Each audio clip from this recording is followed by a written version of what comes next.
এই ভিডিওতে আমরা দেখব কিভাবে একটি এক্সেল শীটে বর্ডার দেওয়া হয়। আমরা বর্ডার কখন দিব? একটা কমন প্র্যাকটিস হচ্ছে যখন আমরা পুরো একটা ডাটা সেট বা ওয়ার্কবুকের কাজ শেষ করব এবং সেটা মোর রিডেবল করব। যেমন হচ্ছে আমার ডাটাটা এখন এরকম আছে এবং এখানে যদি আমি বর্ডার দিয়ে থাকি তাহলে হচ্ছে জিনিসটা আরো ভালো রিডেবল করা যাবে বা আরো ভালো রিড করা যাবে। তো বর্ডার দিতে ফন্টের যে এখানে একটা বর্ডার অপশন রয়েছে, আমরা কমিশন রেট এবং এই ছোট বক্সটা এবং উপরে যে হেডলাইনটা রয়েছে সেই দুটো আমরা সিলেক্ট করা বাদ রেখেছি। তারপর এখানে বর্ডারে গিয়ে আমরা অপশনে দেখব যে অল বর্ডার লেখা, এখানে আমরা ক্লিক করলে দেখতে পারবো যে সম্পূর্ণ বর্ডারটি চলে এসেছে।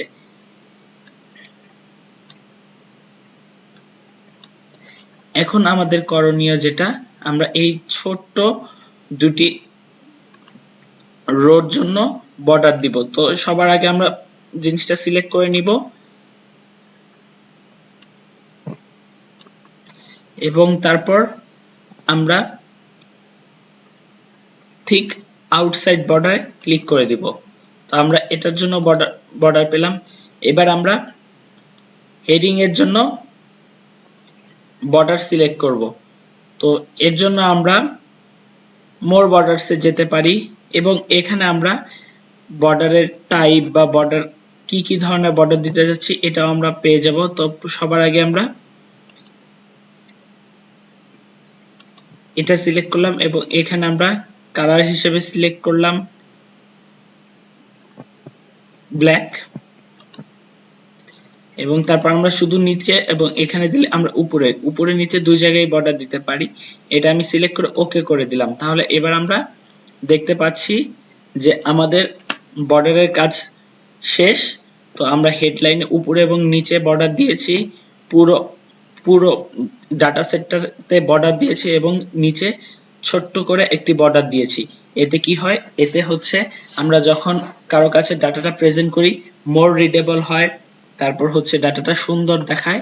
এখন আমাদের অনেক সময় ডাটাতে বর্ডার দিতে গিয়ে অনেক সময় যে ঝামেলায় পড়ি সেটা সলভ করব। যেমন এখানে আমি মনে করেন বর্ডার দিতে গিয়ে আউটসাইড একটা বর্ডার হয়ে গিয়েছে, এই যে এই জিনিসটা। এখন এই জিনিসটা রিমুভ করতে গেলে আমি এখন এই জিনিসটা রিমুভ করলাম নো বর্ডার। দেখেন এখানে কিন্তু রিমুভ করতে পেরেছি, কিন্তু আমি যদি ভালোভাবে লক্ষ্য করি এখানে এই বর্ডারের এই অংশটুকু চলে গিয়েছে।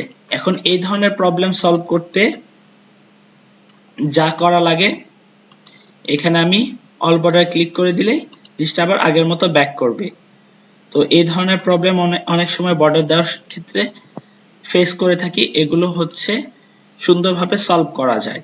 আর একটা কমন সাজেশন হচ্ছে, যদি আমার সম্পূর্ণ ডাটা কমপ্লিট করা হয়ে যায় তারপর বর্ডার দিয়ে নেওয়া সবচেয়ে ভালো হয়। থ্যাংক ইউ সবাইকে।